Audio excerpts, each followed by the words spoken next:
Hi, welcome to the channel. I'm Dean Rod, and today we talk about what law schools look for in applicants, a dean's perspective.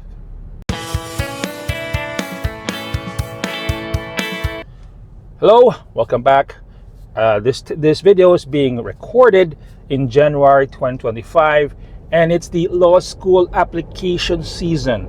Meaning either law schools are already recruiting for applicants for the incoming school year, or that's when you should start preparing to apply for law schools. So this video is for you. Apart from the law school entrance exam, most deans would like to at least interview a majority of their students coming in. Maybe the waiting list or maybe the secondary passers. We'd like to make an assessment of who we want to accept. And in this video, I'll give you, at least for me, my perspective or what I'm looking for in the applicants that want to enter law school. So here we go. The first thing I would look for, the first thing I would observe actually, is that the nervousness of the student is tempered. Meaning, of course, I would expect nervousness. I would expect fright if ever. But what I want to see is that it's controlled, not so obvious. But if it's obvious, it's all right as long as you can tone it down. If it's not toned down, at least there's a gradual decrease in the tension or the nervousness of the student as I continue to ask my tough questions. So once you are in that chair, you're about to be interviewed, yes, the first maybe 30 seconds, you're nervous, you're scared, you're anxious. You gotta learn your relaxation techniques, start to get comfortable, relax. And remember, trust the dean. He's not out there to kick you out or not accept you. He's out there to see whether he wants to accept you. The second thing I'm looking for is that there's clarity in the voice and the tone of the applicant. So before you get interviewed, before you enter the room, clear your throat, clear your sinuses. Blow it out or whatever you have to do. You need to, that's what you need. You need to clear your throat so there's no stuck up saliva or phlegm if ever. You need to have a clear, good voice.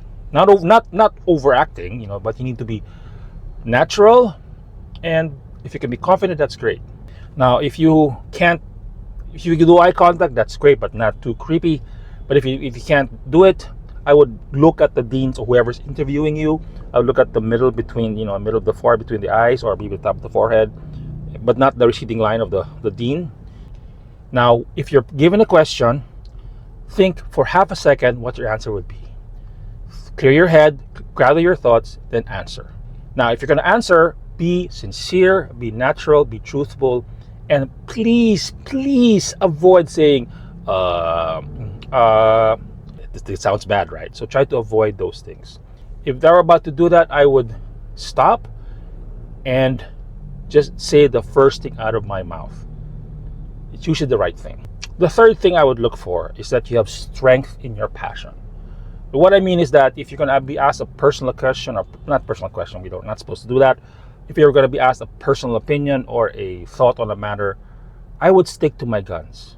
If you're a Republican, stick to that. If you're a Democrat, stick to that. Don't be flippy-floppy. Whatever it is, if you're a Niners fan, don't ever cross the line to go to the Cowboys. Now, what I mean is that you have to know what your passions are, what your philosophies are. There is no wrong or right answers to that. But what law school deans would look for, especially me, I would look for how you defend yourself in the position that you support.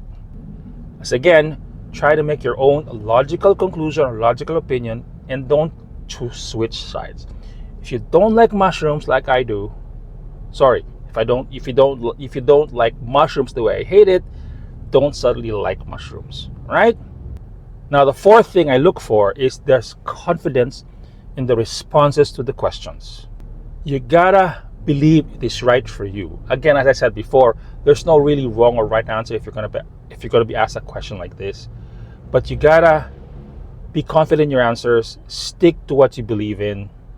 That way, you know what you want to say because you believe in what you just said. Don't be angry if you're gonna defend something. Just be convincing. Think of it like a sales talk. Sell yourself to the dean. Now, this is the fifth tip, but I will give you a bonus after this tip. All right? The one thing that I also look for at the law school applicant in the questions, the way the person answers, is that aside from confidence, the passion, I look for the logic in the answers. You gotta learn how to defend your answers. Just think of it as like making a pizza. If you love pizza, you gotta start with the dough. You make it a round shape for like a pizza. Then you gotta apply the tomato sauce. You apply your cheese and whatever toppings. You can't go straight to the toppings. See, that's why you lay the foundation and then layer your answers, just like Shrek. Sorry, just like Donkey. Layers. You gotta layer your answers so that you come up with a logical and sound conclusion or sound response to any of the questions.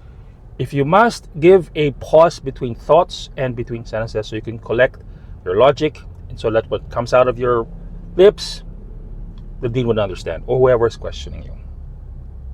Now here's the bonus tip. Please, if you're going to be interviewed, be humble and sincere. Don't try to be arrogant and rude. I know sometimes lawyers like that. Once you pass the bar, you'll have all the time to be arrogant and rude. But when you're applying for law school, you gotta be humble, you gotta be sincere. You gotta toe the line to the dean or whoever's interviewing you. But don't be too shy.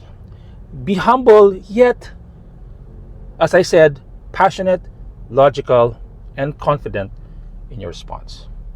I hope these tips help you.